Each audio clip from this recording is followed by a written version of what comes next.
Well,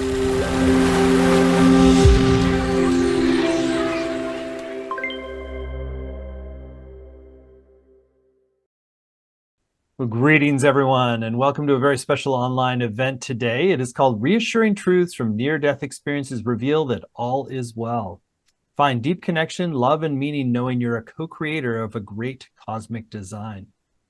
My name is Stephen Dine. I'm the founder and president of the Shift Network, and I'm really delighted to be in the exploration with you today, really about how we can distill important wisdom from near-death experiences for how we shift our lives now.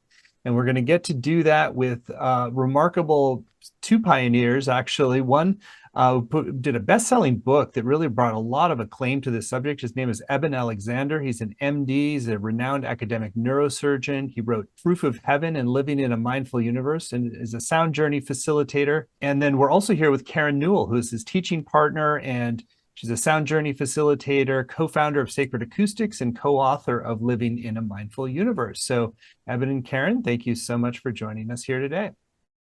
Stephen, it's great to be with you today. Thanks for having us on. Yes, thank you. I'm looking forward to our conversation. Great.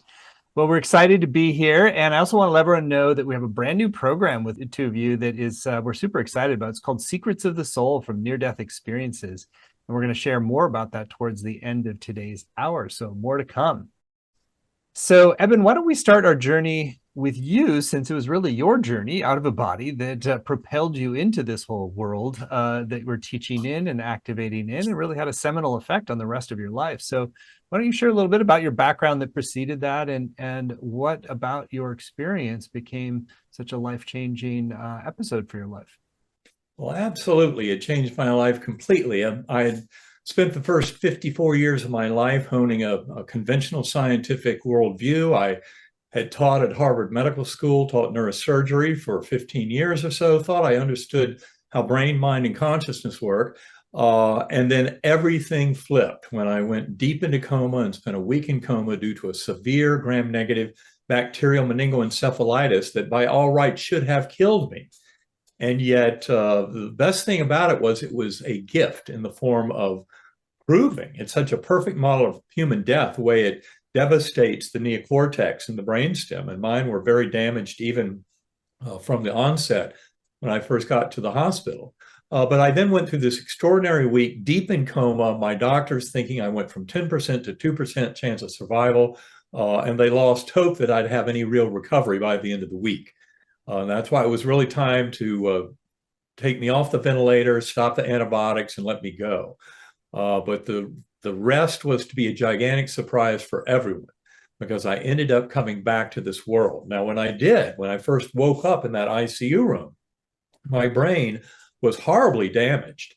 But the interesting thing is, after this extraordinary week where my family was sure, as the week progressed, that I was not going to survive all this, I did. And I came back. And even though when I first woke up, that damage was apparent because I didn't recognize loved ones at the bedside, like my mothers, my sisters, my sons.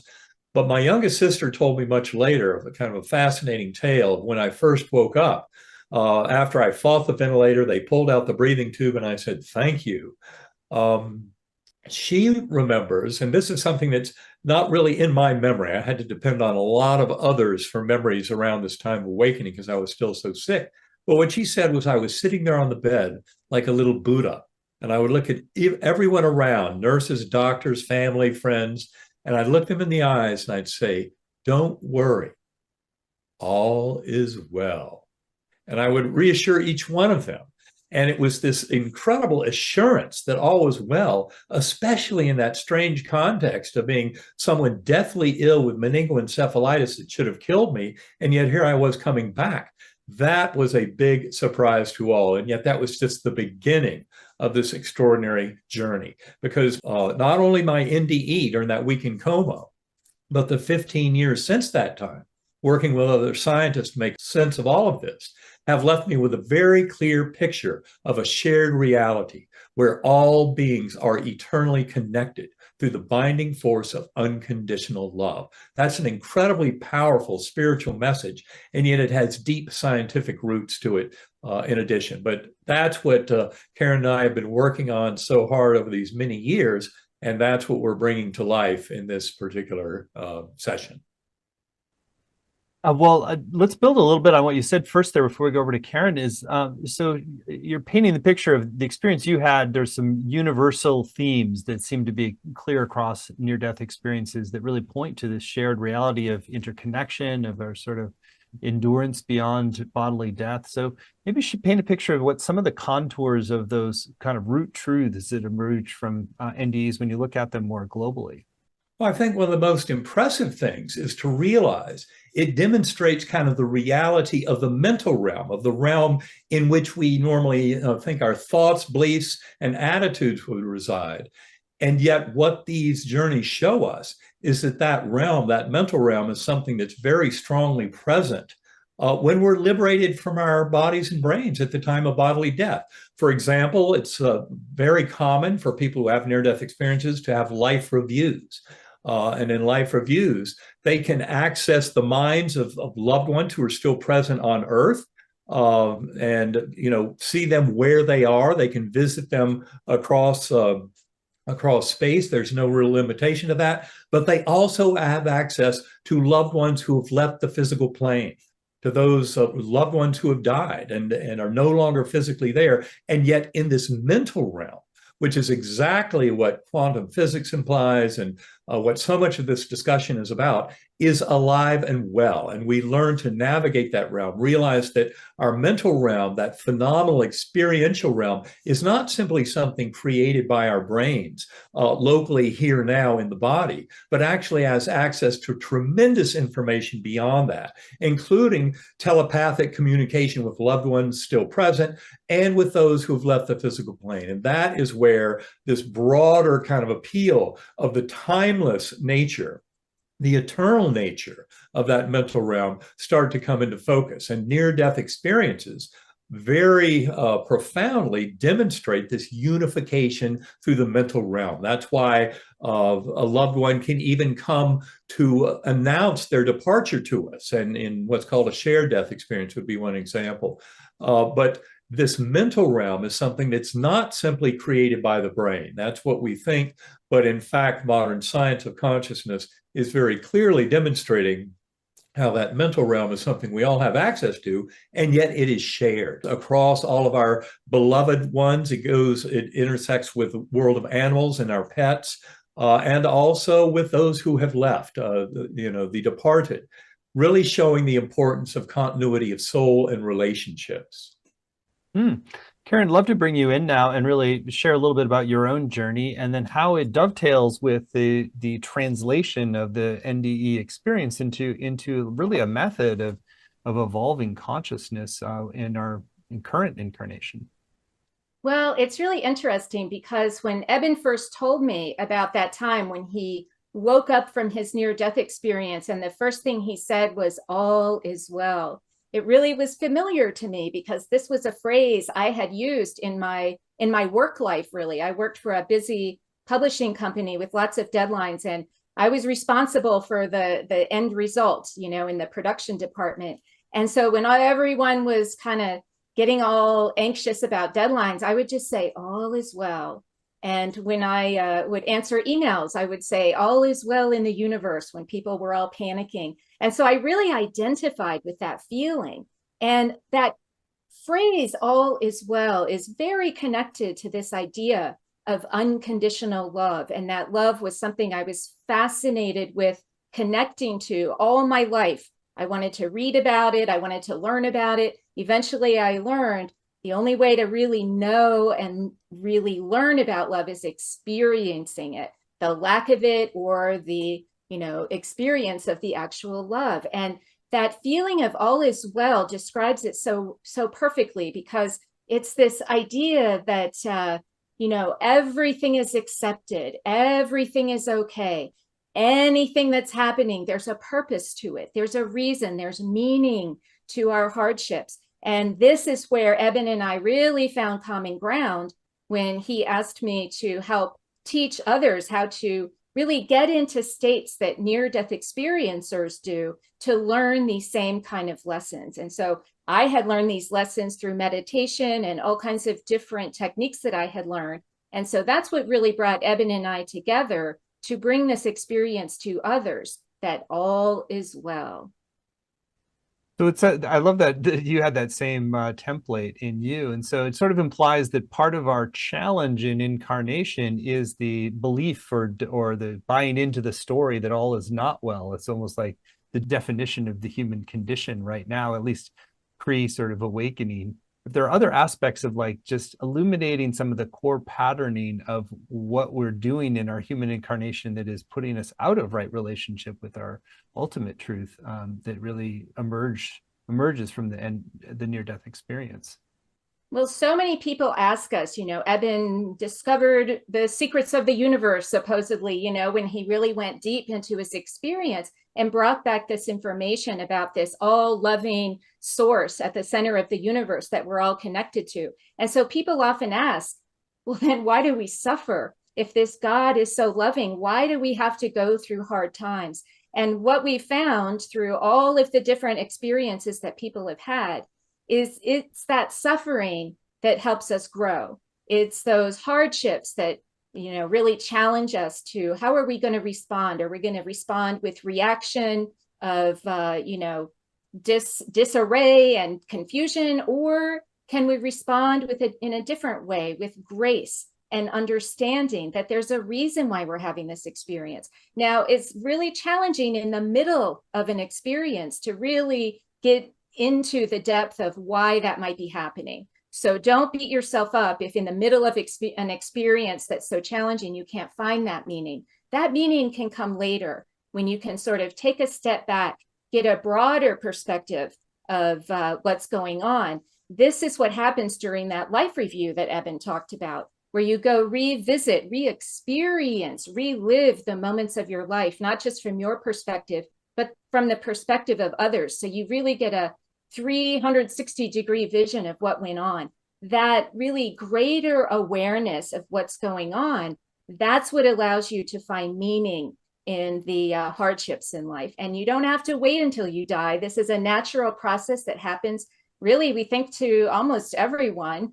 But you can start doing that kind of work now by looking at your own life, finding, how can I respond differently to these hardships and challenges, and really be a channel or a conduit of this unconditional love that we all came from. It's our birthright, really, to connect to that, to bring it into this incarnation and experience that love here. It may not be as intense or powerful as it might be, but there's many gradations of this love that we can tap into now before we die.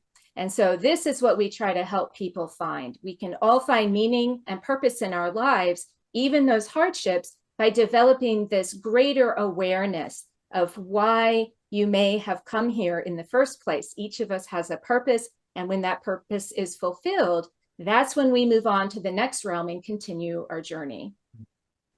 So I've been leading back to you. So it sounds like that, seeing from that wider vantage, you really see that there's a deeper purpose or intention perhaps behind so many of the circumstances that do cause us suffering. So how do you understand that in terms of like what we come into a body to do? Is sort of like in a way, the sort of the higher soul's vision of like, why we're incarnating.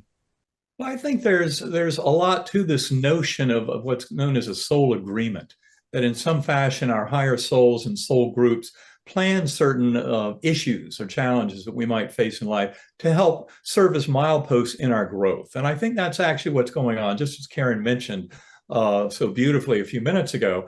And I would just remind people that it's our ability to respond to the challenges and hardships with love, with compassion, with mercy, acceptance, and love for others, and love for self. I mean, I came back from my NDE realizing that some of the worst challenges in our life is because we don't even love ourselves enough.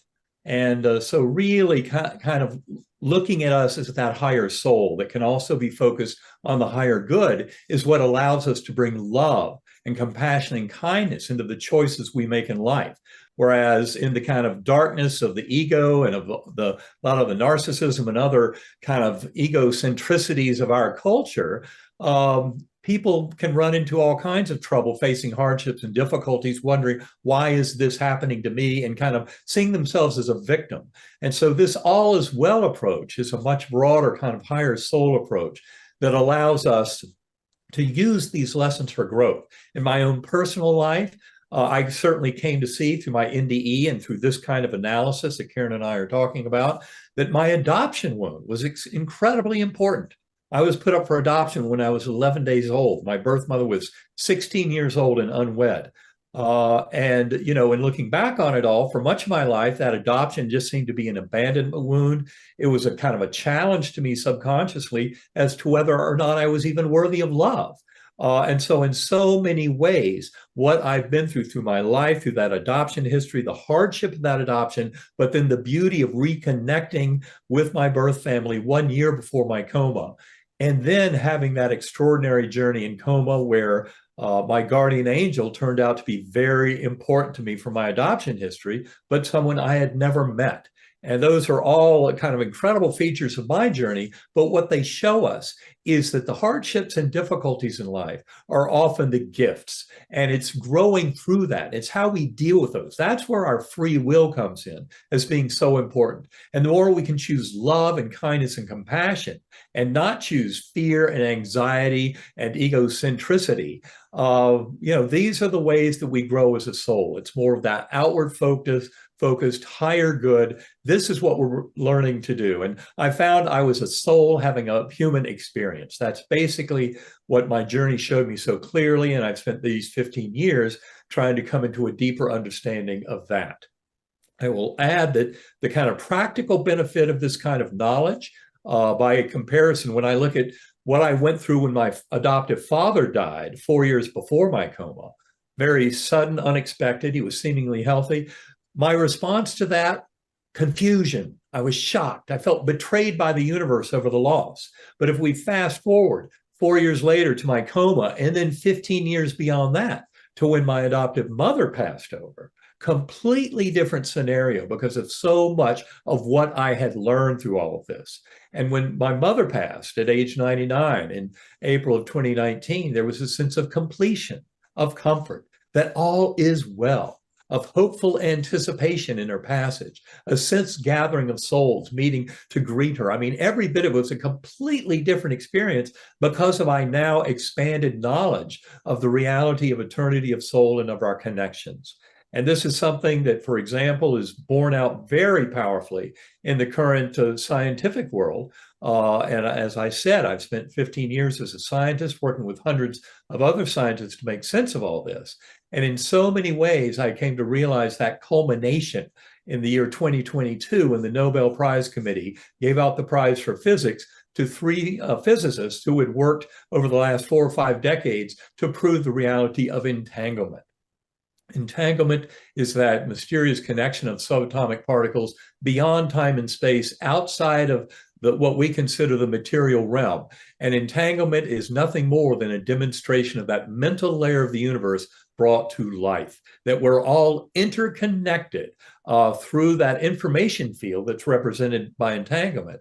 And this is where idealism, which is something Karen and I often talk about, comes to the top. And what we realize is ultimately what this all means is we are co-creating the divine plan. Our awareness of that God force as a source of conscious awareness is something very apparent to many in the NDE community and has been for thousands of years of NDEs.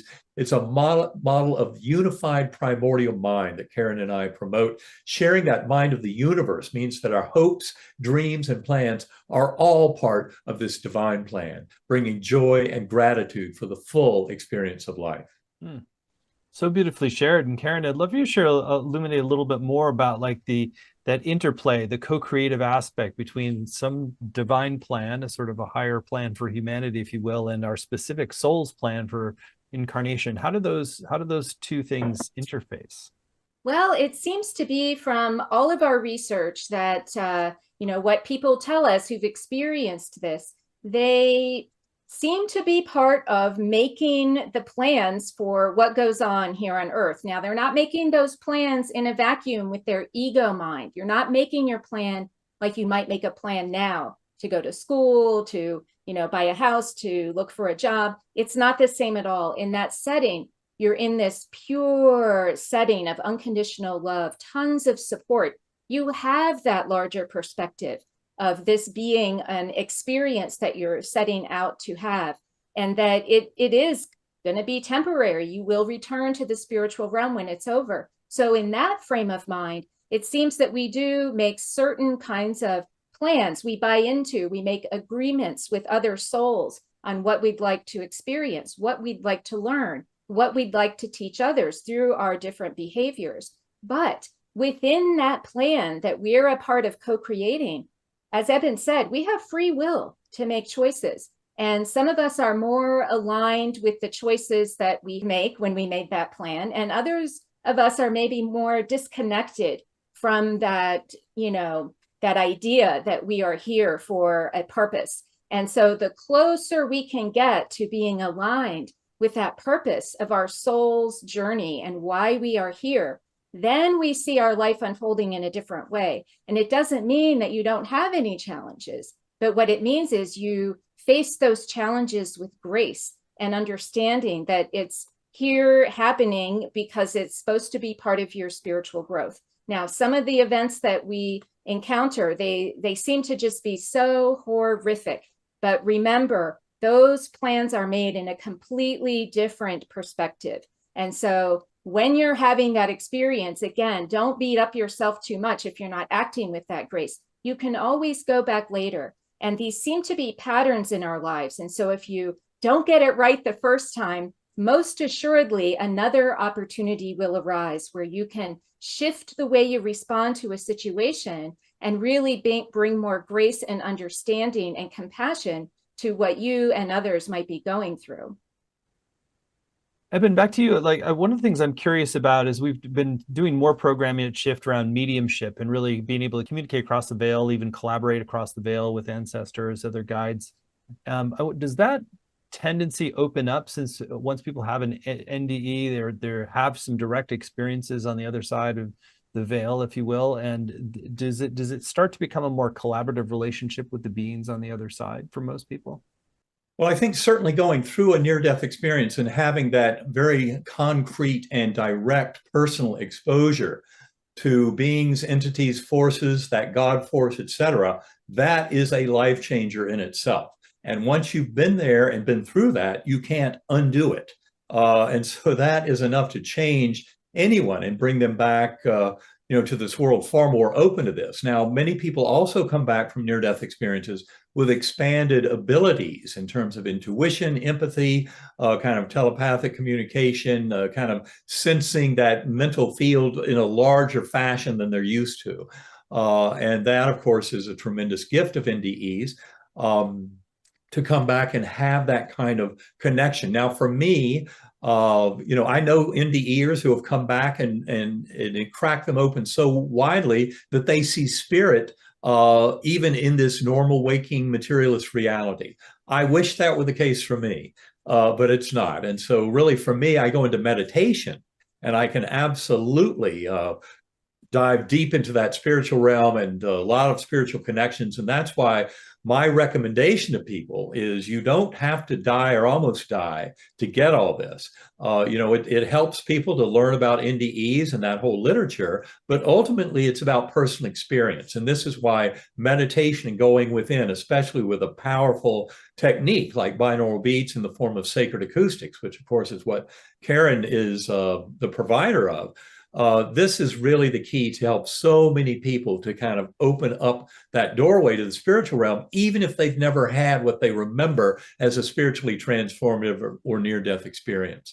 So these abilities are open to all of us, but there's no question that the NDE community and the literature on these experiences can be very instructive to help people get up to speed with, what to expect and what is out there and what are the potential powers they will discover in terms of their own abilities to come into healing and wholeness through their own meditations and centering prayer and that kind of thing. Karen, that's a great lead into, I know you're going to lead us in some experiential work, but maybe set a little context for how you can start to use some of the technologies and meditations to enter in this same portal of accessing the higher awareness that you can through an NDE? Well, one thing that we really need to learn is to trust our personal experiences. Sometimes we'll have a connection and we dismiss it immediately because our Western culture tends to dismiss these kinds of things. But one thing that really helped build my trust, there's this thing called faith where you just have to, not have any evidence, but you just kind of trust anyway. But there is a huge amount of evidence that can help build that trust. And one of them is that 90% of those who've had a near-death experience, this comes from the researcher, Dr. Bruce Grayson, 90% of them sense a divine presence. And remember, that presence is made of that unconditional love. And then through the work of William Peters, who studies shared death experiences, this is when someone might feel the experiences of someone else who is dying. Every single report that he's received is positive. They're centered in love and connection. There are no distressing shared death experiences that have been reported so far. Now, in actual death in a hospice center, we find the same exact thing is happening. And this, again, helps to build our trust that this information is real and applies to all of us. 89% of hospice patients had end-of-life dreams and visions. 99% of them, nearly all of them, said that these experiences were more real than real. They were lived events, just like near-death experiencers tell us. The themes are involving love, travel, transformation, reuniting with deceased loved ones. All of this gives me trust that when I connect with my inner world has a lot more to do with who I am than maybe my body and the roles I play on earth. And all of these death-related experiences, this truth of that binding force of love comes through. And through meditation, we can all learn to trust that same unconditional love. It's accessible to us. And when we can tap into this kind of energy, it's really a sense of, there's that phrase mind over matter that Eben often uses, and that's used frequently, related to the placebo effect and such. But a more appropriate way of looking at that in light of our conversation here is that it's spirit over matter. Getting in touch with that spiritual aspect of ourselves really seems to affect what's going on here on earth. So the more we can kind of learn to manage our vibrational self, our spiritual self, our non-physical, timeless self, that's when we begin to really get in touch with that soul, that soul that we came here to be. And we may not get all the answers, but if we can just touch that vibration of love, that feeling that all is well, that can bring us strength through challenging times and really help us understand that really overriding question that all of us have at some point, which is, why are we here and what is our purpose? Each of us can tap into that for ourselves through going through meditation. And we are going to bring you an example of that meditation right now. And so I invite you now to close your eyes and hear the sound, hear my voice, and feel the binding force of love.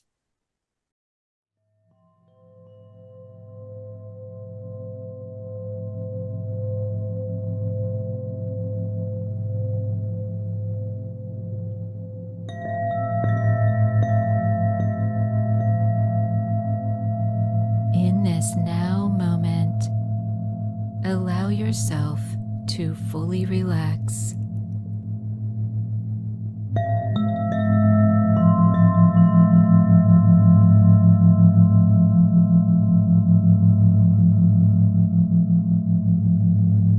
Bring your attention to the breath as you inhale and exhale.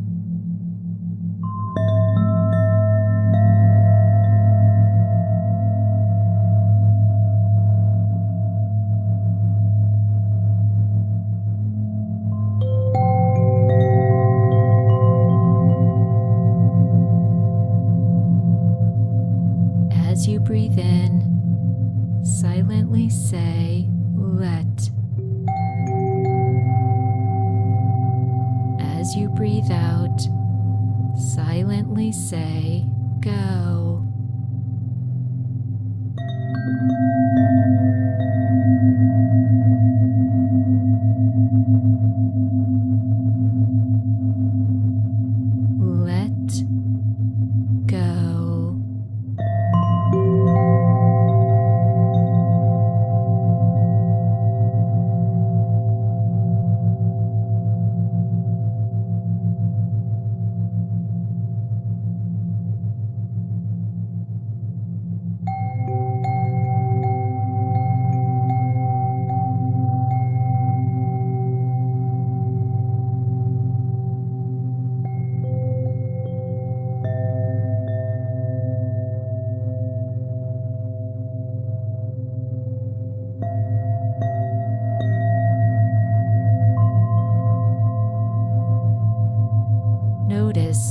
as your breathing becomes slower and deeper.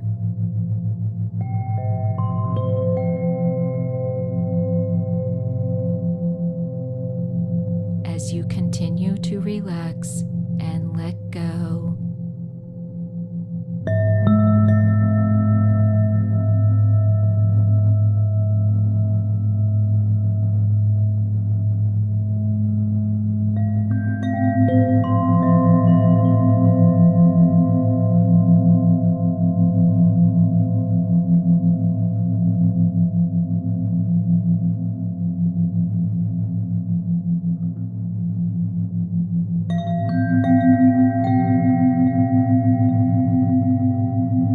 Now, move your awareness to your heart center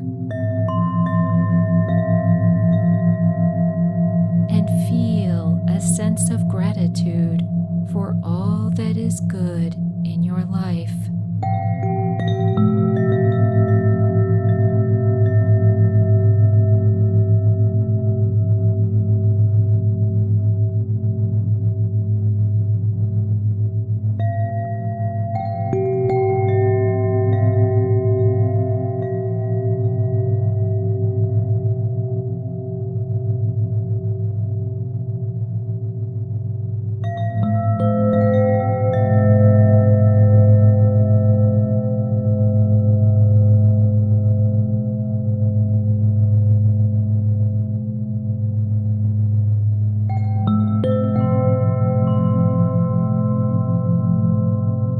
Now, imagine as this gratitude expands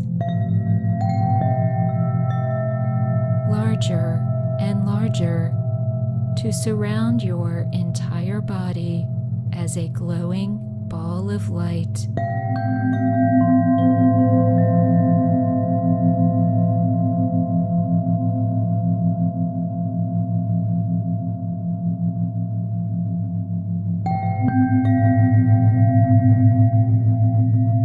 Now, staying calm and relaxed,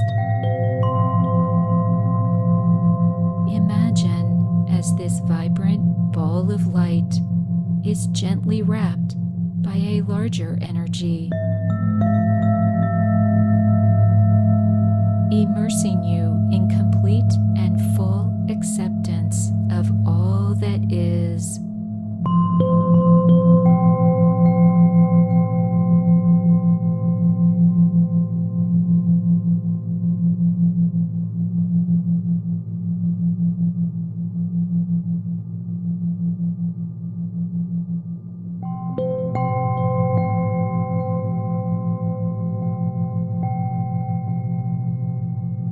You are completely enfolded in a warm blanket of all-encompassing love.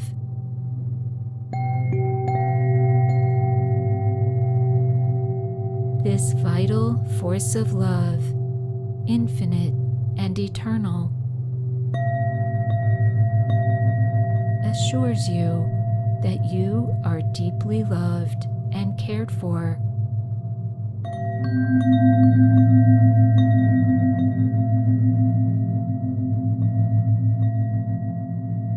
And that all is well.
Welcome back from your journey to remember that all is well. Stephen, what was that like for you? Well, I just love the meditative voice that you use. It's so soothing. It's like just being cradled by the universe, and that just all is well. It's what a beautiful mantra to really take that in on a cellular level. I've certainly had that feeling and experience before, but it's like it's not necessarily the baseline for day-to-day life, but making that the baseline that no matter what is happening in the outer world, that all is well. What a beautiful gift to each and every one of us. Yeah, and embedded in those sounds are special frequencies. It's a 6 hertz frequency. You don't have to know this, but it helps you get into that theta state, the space between awake and asleep, where you can really get profoundly relaxed, but still maintain awareness and manage that vibration that we really are at a core level. Mm. Yeah, well, I love the mixing of the technology and the science and spirituality, which is really where the new frontiers are, that we can begin to open these different frequencies of consciousness by also working with the latest science. So it's great that you're combining both. Do you want to say anything more about some of the sound healing methodologies that inform how you're going to be creating more experiential work in the upcoming program as well?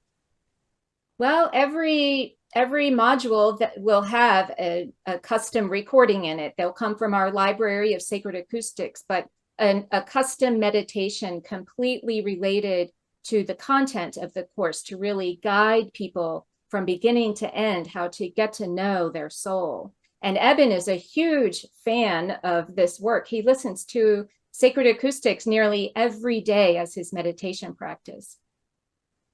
Hmm. Beautiful. Eben, you want to share a little bit about how it's impacted your spiritual practice? Well, absolutely. I realized within 2 years of my coma that just reading books and going to lectures wasn't going to get me closer to more deeply understanding the experience I had in coma. I had to start exploring consciousness. And so I knew meditation had to be a huge part of the package. I was fascinated by the idea of binaural beats, which I had just heard about roughly 2 years post-coma. And that's because of my interest as a neuroscientist. I realized that these sounds are very special because they involve using a circuit down in the lower brainstem, which is very different from every other kind of sound processing circuit you've ever used for a chant or anthem or hymn. Those are all processed up in the acoustic cortex and the temporal lobes. But by going down to the lower brainstem, which is what sacred acoustics tones are doing, that's where we really get some tremendous power in terms of liberating conscious awareness from the here, now, and sense of self. And what I found early on is using sacred acoustics was a beautiful way to put my ego voice, the voice in my head, into timeout. For so many of us, meditation is difficult because that little voice in the head, the little monkey mind keeps chattering away. That is not your consciousness. Your consciousness is the awareness that acknowledges that voice, but your consciousness can have a far richer relationship with the universe through meditation. And that involves putting that little Eben Alexander ego voice into timeout. It can make a request, state an intention, what have you, but then I put it into timeout and I've learned to really ride the tones. And that is what allowed me to go very deep and have profound journeys, to return to my NDE, not just to remember, to kind of bring back memories of it, but to actively engage with the various, with my guardian angel, with that my father's soul, and how I describe connecting with him after my NDE, things like that. All of this is a rich territory of cultivation and engagement that I've actively pursued in trying to more fully understand my NDE. Now, I must confess, I have not yet duplicated with meditation that full-blown ultra reality that was such a hallmark of the Gateway Valley and core realms that I described in my book, Proof of Heaven. But I've absolutely gotten deeply into connection and a sense of ongoing engagement with those various forces, and especially with that loving force at the core of the universe, that God force at the very source of conscious awareness. And every bit of that relationship has been enhanced through my work of listening to sacred acoustics tones, an hour or two every day. And I've been doing that for more than a decade now. For me, it's tremendously important, and I have some favorites.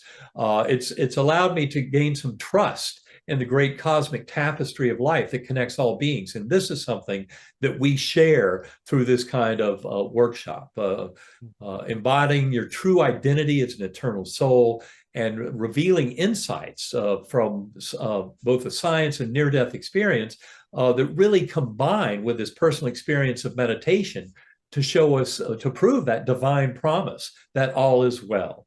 And so in essence, what this has allowed me to do is journey beyond the physical world to enhance my own interpretation of my NDE. And this, I would say, is probably the deepest and most thought-provoking course that we've facilitated yet. So I'm so happy that we're able to offer this through you, Steve. Well, wonderful. We're so blessed to be partnering with you. So let's share more explicitly about the upcoming program. And I'll again read out the title, point to the URL, and give some highlights here. So it's called Secrets of the Soul from Near-Death Experiences. Become an empowered co-creator of the great cosmic design for deeper trust in your destiny.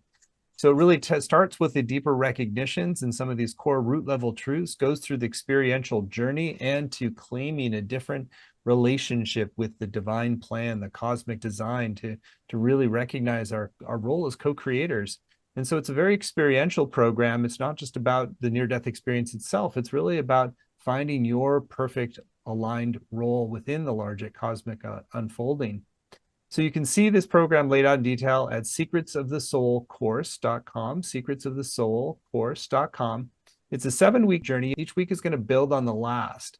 And so I think, Eben, you're going to give sort of a broader overview of the program, and then we can have Karen give more detailed accounting for what's going to be happening in each module. Well, yes, I think I'll really depend heavily on Karen for those modules, because that's the real power of this. But ultimately, what we're offering here is scientifically based method of getting deep into personal experience to help in our soul growth.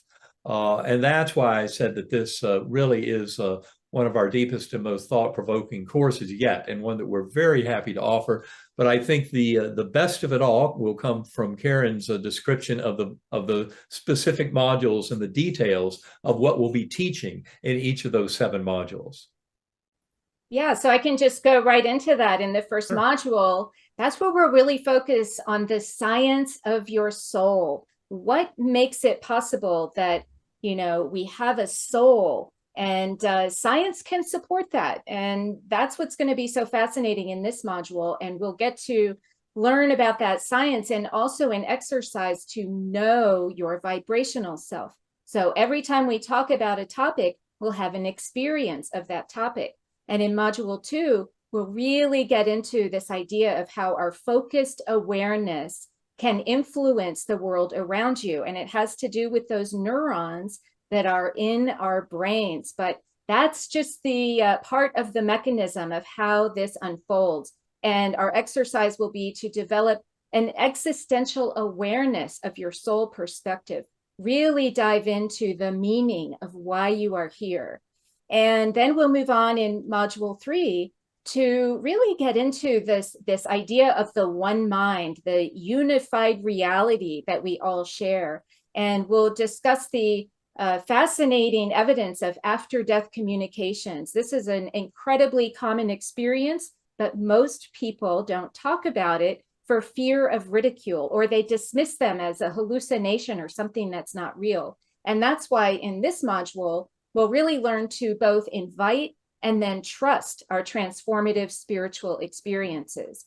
From there, we'll move on to really experience ourselves as a unique expression of the whole. And once you realize that you're part of that whole, you can transcend the boundaries of space and time and access information from an expanded perspective. And this is how you can really open that channel to your soul and get information that you need right now that's relevant to your life.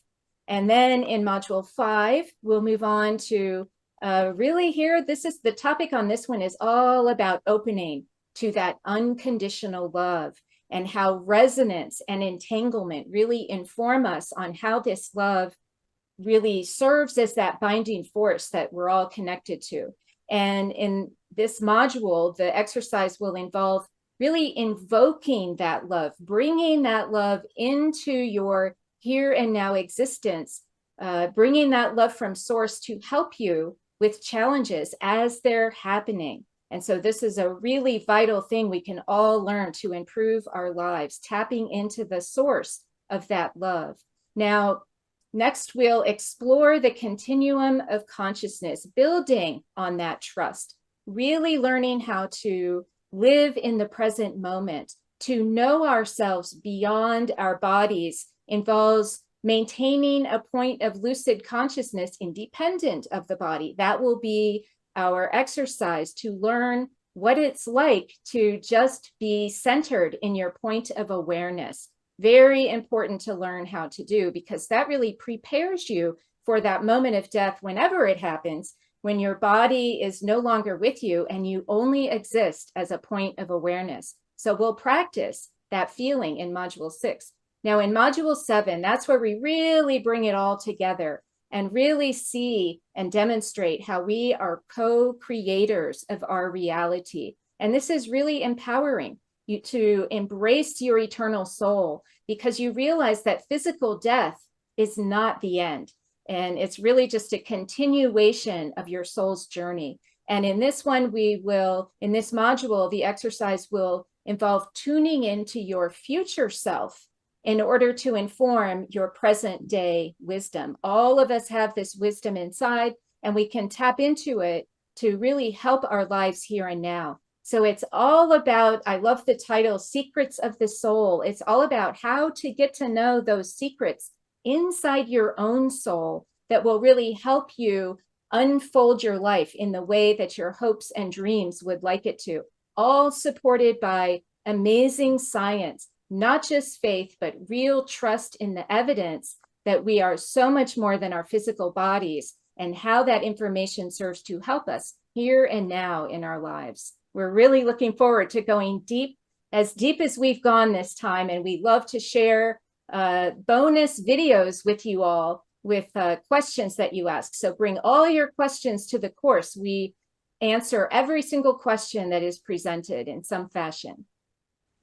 What a great overview of an amazing program. So again, there's more details at secretsofthesoulcourse.com, secretsofthesoulcourse.com. So a little bit more about it. So you get not only the 7 90-minute live sessions with Eben and Karen, which is going to include a lot of experiential exercises. There's Q&A time. You also get recordings of every session, both video and audio, as well as word-for-word transcripts to work with, study, and highlight. There's some weekly exercises and practices for home. There's a Facebook community to support and deepen your sense of community around this work. And on the page, you'll also see a number of bonuses that enhance the value of the journey as well. There's a dialogue with Karen and Dr. Christopher Kerr that's called Exploring End-of-Life Dreams and Visions. There's also a PDF excerpt from Eben and Karen's book, Living in a Mindful Universe. This is NDEs, Integrating Personal Experience with Scientific Theories. And there's a special bonus that folks get when you sign up by midnight tonight. And that gives you a little extra reason to tune in now while you have the most connection and information about this program, and to really make your decision. And if you choose to move forward today, you're going to get Embody the Binding Force of Love. It's a 20-minute audio meditation with brainwave entrainment invocation. Karen, you want to share a little bit about that special bonus folks get when they sign up today? Yes, this is a really special recording, and this includes all of the binaural beats that are in all of our recordings. But what's very especially unique about this one is that it includes a vocalist, a singer, who actually is channeling the energy of love through her voice. And we interweave that all throughout this recording so that you can really embody this love, bring that love of source into your body, starting with a foundation of gratitude for those that you love. A really beautiful experience. Well, that's a great extra reason to sign up by midnight tonight, Pacific time. So it's truly going to be a blessed program, and you're going to get so much value and really open new paradigms in your mind and consciousness and heart, as well as really for your life in general. So we've kept the investment really accessible. It's just 3 payments of $128. You save 10% when you pay in full with 1 payment of $349. The course is going to start on October 4th and run Wednesdays at 9 Pacific, noon Eastern. But even if you can't make the live times, you can still get the full value with the recordings and the transcripts and the community as well. And it's really all about the practices. So when you take these in and you practice over and over again, that's what's going to give you the most value. And I love some of the testimonials on the page. You can also see at secretsofthesoulcourse.com. I've never in my whole life felt so loved and can't tell you how much this has freed me. This class verified my belief and offered me ways to connect with loved ones that have transitioned. The course was everything and more. I read the course and I felt it was a sign from my beloved. There's so much material in this course that is so transformational. People go on and on. We've had a number of programs with Eben and Karen, and people really rave about them. So you're in really great hands, really loving hands, wise hands, and you will grow and blossom in new ways as a result of taking this journey. So again, you can find all the details at secretsofthesoulcourse.com, secretsofthesoulcourse.com. So you two beautiful luminous souls, thank you for all of this you shared today. Just anything that's still on your hearts and minds you want to share with folks who are considering going deeper into the new program with you? And maybe we'll start with Eben and then we'll close out with Karen. I'd just like to say no soul left behind. This revolution and awakening of humanity is something that is going to impact all of us and will ultimately involve all of us. The kind of false sense of separation and materialism has led to a lot of challenges and difficulties. And yet we believe that this awakening of humanity towards our oneness shared through that mental realm and that binding force of love can be extremely liberating and refreshing. And it allows us to focus on the higher good. That's exactly where we're going with this, but always that kind of major vision begins with the individual soul deciding to take those steps. And that's what we think with this course. We're going to offer people some tools to allow them to dive in deep to this beautiful revolution in human understanding that greatly enhances our notion of the power we have to influence our world for the better and for the higher good. And that's what we hope to bring each and every one of you. And it's always about healing and coming into wholeness, both for the individual, for each of you as participants, but also for humanity at large. Karen, how about you? Well, I would just add that it's really our birthright to know ourselves as a soul, not just a body. That non-physical part of ourselves through this concept of spirit over matter is really influencing our lives more than we think. And that's why it's really important for each of us to connect to that soul, that essence of who we truly are, and understand how your soul is influencing, sometimes without your knowledge, but the more you can really know what your soul is up to, the more you can align with that aspect of who you are really meant to be. Near-death experiencers will tell you in terms of purpose, they all return with this purpose. And the way they describe it, they don't always have words. They don't necessarily know exactly what their purpose is. Many of us would like to be handed, a description, like an employer title for our role as a soul. But it's all about what they say, living your light, living the love. We are all unique aspects of a whole, and we all need to bring our unique and wonderful essence to the whole in order for us all to grow and evolve through this one large consciousness that we're all a part of. So each of us who takes the step to become more conscious of our soul's journey, it's not only helping yourself, but it's helping all those around you, the entirety of consciousness that we are all a part of, not just humans, but animals and all sentient beings. The more we align with who we are, the more we're helping the whole that we're all a part of. And so anyone who takes the time to do this has my personal gratitude, because I know as you are changing yourself, you're also changing myself and the whole. So that's the gratitude that I want to express to anyone who takes time to really know yourself as a soul. Beautiful. Well, you two are such luminous beings and such bringers of so much light. So thank you for the wisdom you've shared and the explorations that precede all the wisdom that you have, and really for helping us to chart a path to a brighter tomorrow. So Thank you so much for today's time. Thank you so much for the program that folks can go deeper with. And again, it's called Secrets of the Soul from Near-Death Experiences. Become an empowered co-creator of the great cosmic design for deeper trust in your destiny. And you can get all the information and sign up at secretsofthesoulcourse.com. Many blessings. Thank you so much.